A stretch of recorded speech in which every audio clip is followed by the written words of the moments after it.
மரியாயே வாழ்க. அன்பான மரியன்னைக்கான போர் யூடியூப் சேனல் நேயர்களே, உங்கள் அனைவருக்கும் தேவனையின் திருப்பெயரால் வாழ்த்துக்கள். அக்டோபர் மாதம் ஜெபமாலை மாதம். இந்த ஜெபமாலை மாதத்தில் 31 நாட்களும் 31 ஜெபமாலை புனிதர்களை பற்றி நாம் தெரிந்து கொண்டு வரப்போகின்றோம். அந்த வகையில் இன்றைய நாளினுடைய ஜெபமாலை புனிதர் புனித பார்ட்டலோ லாங்கோ என்றவர் தான் இன்றைய ஜெபமாலை புனிதர். இந்த நிகழ்ச்சிக்குள்ளே போகிறதுக்கு முன்னால் ஜெபமாலையை பற்றிய பொன்மொழியை ஒன்றை நாம் பார்ப்போம். ஜெபமாலை என்பது ஒரு நாற்காலி. அதன் மீது மாதா ஒரு ஆசிரியை போல் அமர்ந்து நாம் வாழ்வு பெறும் பொருட்டு நமக்கு பாடம் கற்பிக்கின்றார்கள்.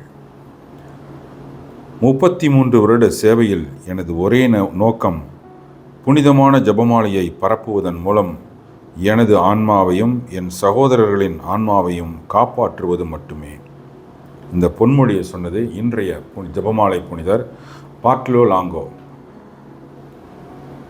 அடுத்ததாக மாதா ஜெபமாலை ஜெபிப்பவர்களுக்கு, ஜெபமாலை பக்தியை வளர்ப்பவர்களுக்கு தருகின்ற 15 வாக்குறுதிகளில் ஒரு வாக்குறுதியை இப்பொழுது நாம் கேட்போம். ஜெபமாலையை பிரமாணிக்கத்துடன் ஜெபிக்கும் ஆன்மாக்கள் விண்ணகத்தில் சிறப்பான மகிமை அடைவர். மாதா கொடுக்கின்ற வாக்குறுதி இது. அன்பானவர்களே, இன்றைய புனிதர் பார்ட்டலோ லாங்கோவை பற்றி நாம் தெரிந்து கொள்வதற்கு முன்பாக தேவதாயை நாம் வாழ்த்துவோம். பிதாவாகிய கடவுள் தேவ அன்னையை கபிரியேல் தூதர் மூலம் வாழ்த்தினார். நாமும் அதே வாழ்த்துளையை தேவ அன்னைக்கு செலுத்துவோம். என்னோடு சேர்ந்து நீங்களும் தேவதாயை வாழ்த்துங்கள். அருள் நிறைந்த மரியாயே வாழ்க, கர்த்தரமுடனே பெண்களுக்குள் ஆசிர்வதிக்கப்பட்டவர் நீரே. உம்முடைய திருவயிற்றின் கனியாகிய இயேசுவும் ஆசிர்வதிக்கப்பட்டவரே. அச்சிஷ்ட மரியாயே, சர்வேஸ்வரனுடைய மாதாவே, பாவிகளாக இருக்கிற எங்களுக்காக இப்பொழுதும் எங்கள் மரண நேரத்திலும் வேண்டிக் கொள்ளும். ஆமென். புனித பார்ட்டலோ லாங்கோ இத்தாலி நாட்டின் நேபிள்ஸ் நகரில் தினமும் ஜெபமாலை ஜெபிக்கின்ற ஒரு பக்தியுள்ள குடும்பத்தில் பிறந்தார். இளைஞராக நேபிள்ஸ் பல்கலைக்கழகத்தில் சட்டம் பயின்றார். அப்போது அரசியல் கட்சிகளில் சேர்ந்து இன்னும் வேறு வேறு நாத்திக கொள்கையுடைய அமைப்புகளில் சேர்ந்து அவர் கத்தோலிக்க திருச்சபையினுடைய மிகப்பெரிய எதிர்ப்பாளரானார். அவருக்கு திருத்தந்தையின் ஆட்சி முறை, குருத்துவம், அஜிஸ்டர் சாமிநாதரின் ஜெபமாலை சபை, இதை எல்லாத்தையும் அவர் கடுமையாக எதிர்த்தார். அவருக்கு பிடிக்கவே இல்லை. கத்தோலிக்க திருச்சபைனாவே பிடிக்காது, மாதான்னா பிடிக்காது. அவ்வளவு வெறுப்பாளராக இருந்தார் கத்தோலிக்க திருச்சபையின் மேல். அவர் ஏற்றுக்கொண்ட கொள்கைகளுக்கு சாமிநாதர் சபை எதிராக இருந்தது. கத்தோலிக்க விசுவாசத்தை பாதுகாத்ததால் சாமிநாதர் சபையை தன் வாழ்நாள் எதிரியாக அவர் கருதினார். சிறிது காலத்தில் ஆன்மீகத்திற்கு எதிரான கொள்கையில் அவர் தழுவினார். எனவே சாத்தானின் அபிஷேகம் செய்யப்பட்ட குருவானார். அந்த அளவுக்கு கெட்ட நடவடிக்கைகள், கத்தோலிக்க திருச்சபைக்கு எதிரான எதிர் நடவடிக்கைகள் அவர் செய்தார். இதுக்கு எதிராக எந்த அமைப்பு இருந்தாலும், கத்தோலிக்க திருச்சபைக்கு எதிராக எந்த அமைப்பு இருந்தாலும் அதில் போய் சேர்ந்து அந்த கொள்கைகள்லாம் படித்து தெரிஞ்சுக்கிட்டு இன்னும் அதிகமாக எதிர்க்கிறது கத்தோலிக்க திருச்சபை. அவர் சாத்தான் சபை உறுப்பினராக ஆனது முதல் அவர் வெறுமை, மகிழ்ச்சியின்மை, விரக்தி, பயங்கர கனவுகள், நரம்பு தளர்ச்சி, உடல் வலிகள், மனச்சோர்வு ஆகியவை அவரை வாட்டி வதைத்தன. இத்தனை பிரச்சனையும் வந்துருச்சு அவருக்கு. அவரது நண்பர் சாமிநாதர் சபை குரு, அவர்கிட்ட போய் உதவி நாடுறார். இவர் ஃப்ரெண்டுன்றதுனால அப்படி உதவி கேட்டதால் அவருடைய வாழ்க்கை தலைகீழ் மாற்றம் அடைந்தது. ஆன்மாவை பற்றிய பயம் இவரது கடவுள் மறுப்பு கொள்கையையும் நாத்திகத்தையும் கத்தோலிக்க எதிர்ப்பையும் கைவிடச் செய்து ஒரு கத்தோலிக்க இளைஞனாக அவரை மாற்றியது. அப்போ ஆன்மாவை குறித்த பயம் வந்துச்சுன்னா உண்மையாலுமே கத்தோலிக்க வாழ்க்கையை மிக சரியான விதத்தில் வாழும். நாம் அதை தான் அவரும் செஞ்சார். பயம் வந்துருச்சு அவருக்கு. ஒருவன் தன் ஆன்மாவை உலகத்தையே தனதாக்கி கொண்டு தன்னுடைய ஆன்மாவை இழந்தால் என்ன அப்படின்ற பைபிள் வாசகங்கள்லாம் இருக்குங்களா. அப்போ அந்த ஆன்மாவை குறித்த பயம் அவருக்கு வந்துருச்சு. அதனால் மனம் திரும்புகிறார். தன்னுடைய மனமாற்றத்திற்கு நன்றியாக அவர் சாமிநாதரின் 3ஆம் சபையின் உறுப்பினராகி ஜெபமாலை பக்தியையும் கத்தோலிக்க மறுமலர்ச்சிக்காக இத்தாலி நாட்டின் பொம்பேயி நகரில் உள்ள ஜெபமாலை அன்னை பேராலயத்தை கட்டவும் தம் வாழ்நாளில் பணியை செய்தார். இப்போ அடுத்ததான் நாம் அவர் எப்படி மரியன்னை பக்தராக இருந்தாருன்ட்டு பார்க்கலாம். இதுவரைக்கும் அவருடைய வாழ்க்கை மரியன்னைக்கு எதிரானதாக இருந்துச்சு, ஜெபமாலைக்கு எதிராக இருந்துச்சு, கத்தோலிக்க திருச்சபைக்கு எதிராக இருந்துச்சு. ஆனால் இப்போ மனம் திரும்பிய பிறகு அவர் எப்படி மாதா பக்தி அவரை மேற்கொண்டது அப்படின்றத பார்க்கலாம். ஆரம்பத்தில் இவர் கத்தோலிக்கத்தையும் மாதாவையும் வெறுத்தார். ஆனால் மனம் திரும்பிய பிறகு பெண்களை மதிக்கும் பண்புகளையும் அவரது தாயை அன்பு செய்வதிலிருந்து வளர்த்து கொண்டார். அவங்க அம்மா அவர் நிறைய நேசித்தார். இப்போ நேசிக்கிறப்ப என்ன ஆச்சுன்னா, எல்லாரையும் நேசிக்கணுன்ற கருத்து அவர்கிட்ட வந்தது. இந்த தாய் மகன் உறவை கடவுள் சரியாக பயன்படுத்தினார். அவங்க அம்மாவை அவர் நேசித்தார், பாட்டிலோ லாங்கோ அவங்க அம்மாவை நேசித்தார், அதனால் இந்த உலகத்தையும் நேசித்தார். இந்த தாய் மகன் உறவை அருமையாக கடவுள் பயன்படுத்தி மனம் மாற்றி மாதாவை தன் ஆன்மீக தாயாக வைத்தார் கடவுள். என்ன அருமையான ஒரு இது பாருங்கள். இப்போ இந்த ஒரு குறிப்பிட்ட ஒரு விஷயத்தை சொல்லி ஆகணும். என்னென்னா, மாதாவினுடைய எதிரிகளை நாம் இந்த இடத்துல குறிப்பிட்டே ஆக வேண்டும். மாதாவை எதிர்க்கின்றவர்கள், கண்மூடித்தனமாக மாதாவை வெறுக்கின்றவர்கள், மாதா பக்தியை வெறுக்கின்றவர்கள், ஆனால் ஆண்டவரை மட்டும் வழிபடுகின்றவர்கள் யாருன்னு உங்களுக்கே தெரியும். இப்படிப்பட்டவர்கள் எல்லாம் அவங்க அம்மாவை நேசிக்கிறாங்க. யார்? இந்த மாதிரி மாதாவுடைய எதிரிகளாக இருக்காங்க இல்லையா, அவங்க பெற்ற தாயை நேசிக்கிறாங்க, ஆனால் மாதாவை நேசிப்பதில்லை. இது எவ்வளோ முரண்பாடு பாருங்கள், பெரிய முரண்பாடான விஷயம். தாயை வெறுத்து விட்டு, தாயை அவமதித்து விட்டு, தாயை கீழ்த்தரமாக பேசிவிட்டு, அந்த தாய் பெற்ற மகனை கடவுளாக வணங்குவது, போதிப்பது, ஆராதிப்பது, இதெல்லாம் எல்லாம் பித்தலாட்டம். முரண்பாடான ஆன்மீகமே இல்லை ஆண்டவர்கிட்ட. தாயை நேசித்தால் மகனை நேசிக்கணும். மத்தேயு நற்செய்தி 2வது அதிகாரம் 11வது வசனம் என்ன சொல்லுதுன்னா, மாட்டு குடியில் ஆண்டவர் பிறந்திருப்பார். 3 அரசர்கள் வந்து அவங்கள ஆராதிக்க வருவாங்க. அந்த வசனம் எப்படி இருக்கும்? கத்தோலிக்க விவிலியத்தில், லத்தீன் உல்காத்தா கத்தோலிக்க விவிலியத்தில் இப்படி தான் இருக்கும். எப்படின்னா, குழந்தையை அதன் தாய் மரியாளுடன் கண்டு தண்டனிட்டு வணங்கினார்கள் இருக்கும். குழந்தையை மட்டும் வணங்கினாங்கன்னு அங்கே இல்லை கத்தோலிக்க விவிலியத்தில். நான் சொல்கிறேன், பிள்ளையை அதன் தாய் மரியாளுடன் கண்டு தண்டனிட்டு வணங்கினார்கள் இருக்கும். அப்போ 2 பேருக்கு சேர்ந்து போது வணக்கம், மரியாதை. ஆண்டவரை ஆராதிச்சாங்க அவங்க 3 பேரும். ஆனால் யார் வச்சுருந்தாங்க? மாதா வச்சுருந்தாங்க. அந்த மாதாவை வைத்திருப்பதால் இருவருக்குமே போய் சேருது அந்த மரியாதை, வணக்கம். அப்போ தாயையும் மகனையும் பிரித்துட்டு மகனை மட்டும் வச்சுக்கிட்டு தாயை அவமதிக்கிறது, அந்த வேலையை அவங்க வீட்டில் இருக்கிற அம்மா கிட்ட செய்வாங்களா மாதாவோட எதிரிகள்? கேள்வி அவங்களுக்கே விட்டுறலாம் பதிலுக்கு. தேவ அன்னை அவரது இதயத்தின் அரசியாகவும், கிறிஸ்துவில் அவரது மீட்புக்கான நம்பிக்கையுமாகவும், ஆன்மாக்களுக்கு உதவும் தாயாகவும் ஏற்றார் பார்ட்டலோ லாங்கோ.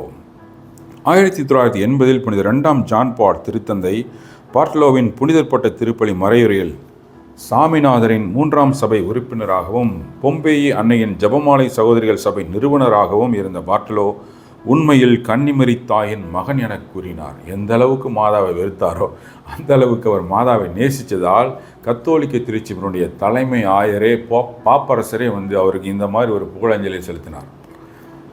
மேலும் பல்வேறு துன்பங்கள் இருந்தாலும் தேவதாயின் மீது இருந்த அன்பால் அவர் ஒரு எழுத்தாளராக, நற்செய்தியின் தூதராக, பொம்பேயி அன்னை ஆலயத்தை கட்டியவராக ஆனார். இந்த பொம்பேயின்னு நீங்கள் சொல்ல கேள்விப்படுறீங்களா? இது மிகப்பெரிய திருத்தலம். இத்தாலி நாட்டில் பொம்பேயி அன்னைங்கிறது ஜெபமாலை மாதா திருத்தலம். அது அந்த திருத்தலத்தில் அதான் இந்த பொம்பேயி அதிசய படம் இருக்குது. மாதா இருப்பாங்க, 2 பக்கம் 2 புனிதர்கள் ஜெபமாலை வாங்கிட்டு இருப்பாங்க மாதா கிட்டேருந்து. ஒரு கையில் மாதா சாமிநாதருக்கு ஜெபமாலை கொடுப்பாங்க, இன்னொரு கையில் இடது கையில் மாதா அச்சிஸ்டர் சியன்னா கேத்ரினுக்கு ஜெபமாலை கொடுப்பாங்க. ஜெபமாலை பக்திக்குன்னு அந்த ஆலயம், அந்த படம் இருக்குது. மிகப்பெரிய திருத்தலம். அந்த ஆலயத்தை கட்டினது இந்த மாதா எதிர்ப்பாளராக இருந்து மனம் திரும்பிய பார்ட்டலோ லாங்கோ. தேவ அன்னையின் மீது இருந்த அன்பினால் அவர் உதவும் அமைப்புகளை ஏற்படுத்தி ஏழைகளுக்காக தான் பிச்சை எடுப்பவராகவும் ஆனார். இந்த மாதிரியான மாதா பக்தியில் அவர் ஊறினார். சரி, அடுத்ததாக அவர் எந்த அளவுக்கு ஜெபமாலை பக்தியில் வந்தார்? ஜெபமாலை நாயகர் பார்ட்டலோ இவர் தான். இது வந்து அவர் எப்படி அவரை ஜெபமாலை ஹீரோவாக்கணிச்சு, எப்படி அவர் சாம்பியன் ஆஃப் ரோசரி ஆக்கணிச்சுன்றதை இப்போ பார்க்கலாம். கத்தோலிக்கத்தினால் மனம் திரும்பிய பார்ட்டலோ அக்டோபர் 7ஆம் நாள் 1871 சாமிநாதரின் 3ஆம் சபை உறுப்பினராகி தன் பெயரை சகோதரர் ரொசாரியோ என மாற்றிக்கொண்டார். அப்போது அந்த பெயரனுடைய மகிமை, மகத்துவத்தை அவர் அறிந்திருக்கவில்லை. ஏன்னா அப்போ தானே அவங்க வராரு, புதுசாக வராரு, கத்தோலிக்கராக மாறுறாரு. அந்த ரொசாரியோங்கிற பேர் அவருக்கு, அதோடைய அர்த்தமோ அதனுடைய வல்லமே அவருக்கு தெரியல. ரொசாரியோன்னா ரோசரி, ஜெபமாலைன்னு அர்த்தம்.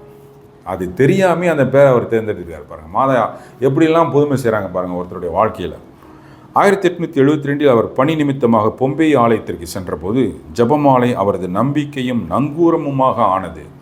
ஏன்னா அவர் அங்கே பார்த்த விஷயங்கள் அவர் அப்படியே ஜெபமாலை தான் இனிமேலுக்கு எல்லாமே அப்படின்ற மாதிரி ஆகிடுச்சு. என்னென்னா அந்த ஆலயத்தை சுற்றிலும் இருக்கிற மக்கள் பார்த்திங்கன்னா மறைக்கல்வியில், பூசைக்கு போகிறதில்ல, ஆண்டவரை பற்றி மாதா பற்றி தெரியறதில்ல, எந்த ஜெபமும் இல்லாமல் அப்படியே ஒரு வறண்டு போன ஆத்துமங்களாக இருந்தாங்க அவங்க. அதெல்லாம் இவர் நேரடியாக போய் பார்க்குறப்ப ரொம்ப மனம் வருந்துறார். ஐயோ இப்படி இருக்காங்களே, நான் ஒரு காலத்தில் எப்படி இருந்தேனோ அதே மாதிரி இருக்காங்களேன்ற அவருக்கு வருத்தம். தான் ஒரு காலத்தில் சாத்தான் சபையில் இருந்ததாலும் பலரை கத்தோலிக்க விசுவாசத்திற்கு எதிராக திருப்பியதாலும் தான் பாதிக்கப்பட்ட ஆன்மீக வறட்சி அவர்களும் அனுபவித்து நரகத்திற்கு போகும் நிலை கண்டு மிகவும் வருந்தினார் அவர். தான் இன்னும் அதை பார்த்தவொடனே மறுபடியும் அவருக்கு உள்ளே பூந்துருச்சு சாத்தான். தான் இன்னும் பசாசின் பிடியில் இருப்பது போலவும் மொத்தமாக அவநம்பிக்கை தன்னை சூழ்ந்தது போலவும் வருந்தி தற்கொலைக்கு செய்யும் முயற்சிக்கு அவர் ஈடுபட்டார், நினைத்தார். யார் யார் ஜெபமாலையை போதிக்கிறார்களோ அவர்களை நான் காப்பாற்றுவேன் என்று தேவதாய் சாமிநாதருக்கு தந்த வாக்குறுதி மட்டுமே அவரது தற்கொலை எண்ணத்தை தூக்கி எறிய வைத்தது. படித்தார் அதை. யார் யார் ஜெபமாலை பக்தியை போதிக்கிறாங்களோ அவங்கள நான் காப்பாற்றுவேன் மாதா சொன்ன வாக்குறுதி இவரை மனமாத்திருச்சு. அப்பா தப்பிச்சண்டா அப்பான்ட்டு அதை பிடிச்சிக்கிட்டார் கெட்டியா. அப்போ இனிமேலுக்கு நாம் ஜெபமாலை பக்தியை பரப்பலாம், நம்மள்ட்ட இருக்கிற இந்த சாத்தானுடைய கெட்ட எண்ணங்கள் போயிடும் அப்படின்னு நினச்சிட்டு ஆரம்பிக்கிறார். மாதாவின் இந்த வாக்குறுதியில் நம்பிக்கை வைத்து அவரது தற்கொலை எண்ணத்தை தூக்கி எறிந்து ஜெபமாலை பக்தியை தன் வாழ்நாள் முழுவதும் பரப்பினார். தான் எது செய்தாலும் ஜெபமாலை ஜெபித்து விட்டு தான் அவர் ஆரம்பித்தார். பங்கு ஆலயத்தில் தினமும் மாலை நேரத்தில் ஜெபமாலை ஜெபிக்க மக்களை கூட்டுவார். ஜெபமாலையானது சாத்தானிடமிருந்து அவரது பிணைப்பை உடைத்தெறிந்து இயேசுவிடமும் மாதாவும் இணைக்கும் இனிய சங்கிலியானது. சாத்தான்றது அவரை பிரித்து மாதாட்டையும் ஆண்டவர்கிட்டையும் அந்த இனிமையான சங்கிலியால் அவர் கட்டப்பட்டார். இன்பத்தில் திளைத்தார். ஜெபமாலை பக்தியை பரப்புவதும் பொம்பை நகரின் கத்தோலிக்க விசுவாசத்தை மீட்டெடுப்பதும் அவரது வாழ்நாள் குறிக்கோளாயிற்று. 1873 பொம்பை ஜெபமாலை சபையை துவக்கினார். அவரது நண்பரான புனித கேட்ரினா வால்பிசில்லி நேப்பிள் நகர சேசுவின் திரு இருதய பக்தியை பரப்புவராக இருந்தார்.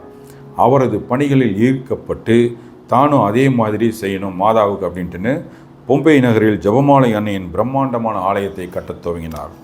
அவர் கட்டிய ஜெபமாலை அன்னை திருத்தலத்தில் வைக்க ஜெபமாலை அன்னையின் பழைய படம் ஒன்றை புதுப்பித்தார். அந்த அற்புத படத்தின் மூலம் கடவுள் பல புதுமைகளை செய்து உலகம் முழுவதும் ஜெபமாலையின் சக்தியை, வல்லமையை நம்பும்படி செய்தார். அந்த படம் தான் நம்ம முதல்ல சொன்ன மாதிரி மாதா சாமிநாதருக்கும் சிஸ்டர் சேனா கேத்ரினாலுக்கும் ஜெபமாலை தருகின்ற காட்சி அந்த படம் தான் அது.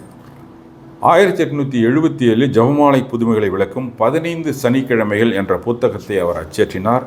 1884 ஜெபமாலை பக்தியை பரப்பும் ஜெபமாலையும் புனித பொம்பேயும் என்ற நூலை எழுதினார்.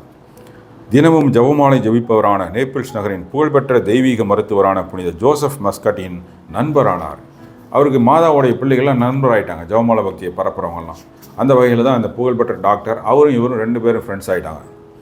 ஆண்டுதோறும் சுமார் 40 லட்சம் திருப்பயணிகள் புனித பாற்றலோ கட்டிய பொம்பை நகரின் ஜெபமாலை அன்னை ஆலயத்திற்கு வருகிறார்கள். மிகப்பெரிய திருத்தலம், நம்ம நாட்டில் இருக்கிற வேளாங்கண்ணி மாதிரி, அங்கேயும் இதே மாதிரி தான். வருடத்திற்கு 40 லட்சம் மக்கள் அந்த திருத்தலத்திற்கு போகிறாங்க. திருத்தந்தைகள் புனித 2ஆம் ஜான் பால், 16ஆம் பெனடிக்ட், இப்போதைய திருத்தந்தை பிரான்சிஸ் எல்லாரும் தனி திருப்பயணிகளாக இந்த பொம்பை, இத்தாலி நாட்டின் பொம்பை ஜெபமாலை மத ஆலயத்திற்கு திருப்பயணிகளாக போயிருக்கிறாங்க. அங்கே போய் ஜெபமாலை ஜெபித்தது மட்டுமல்லாமல் மற்றவர்களையும் ஜெபமாலை ஜெபிக்க ஊக்குவித்தார்கள். 1926 அக்டோபர் 7ஆம் நாள் ஜெபமாலை அன்னை விழாவென்று அவர் இறந்து அடக்கம் செய்யப்பட்டார். தான் யாரை அதிகம் நேசித்தோமோ அந்த அன்னையினுடைய ஜெபமாலை அன்னையினுடைய திருவிழா அக்டோபர் 7ஆம் தேதி அன்றைக்கு அவர் அடக்கம் செய்யப்படுகிறார். எவ்வளோ அருமையான பிளஸிங் பாருங்கள். திருத்தந்தை 2ஆம் ஜான் பால் தான் ஜெபமாலை பக்தி பற்றி எழுதிய கன்னிமரியின் ஜெபமாலை என்ற சுற்றுமடலில் புனித பாட்டலோவை ஜெபமாலையின் அப்போஸ்தலர் என்று புகழ்ந்துள்ளார். பொன்மொழி: ஜெபமாலை என்பது ஒரு நாற்காலி. அதன் மீது மாதா ஒரு ஆசிரியை போல் அமர்ந்து நாம் வாழ்வு பெறும் பொருட்டு நமக்கு பாடம் கற்பிக்கின்றார்கள். அச்சிஸ்டர் பாட்டலோ லாங்கோ அவருடைய பொன்மொழிதான் இது. இந்த பொன்மொழியை ஏற்போம், ஜெபமாலை பக்தியை கைக்கொள்வோம், ஜெபமாலை பக்தியை பரப்புவோம். மாதாவின் தூதர்களாக இருந்து இந்த வீடியோவை எல்லாரும் ஜெபமாலை பக்தியை பரப்பும் விதமாக எல்லாருக்கும் ஷேர் செய்யுங்கள். அன்பானவர்களே, மீண்டும் ஒரு தேவதாயின் ஜெபமாலை புனிதரை பற்றி தெரிந்து கொள்ளும் வரை மரியன்னை காணப்போர் சேனலோடு தொடர்பில் இருங்கள். தேவதாயின் மாசற்ற இதயம் போற்றி வணங்கப்படுவதாக. தேவதாய் என்றென்றும் வாழ்த்தப்படுவார்களாக. நன்றி. மரியாயே வாழ்க.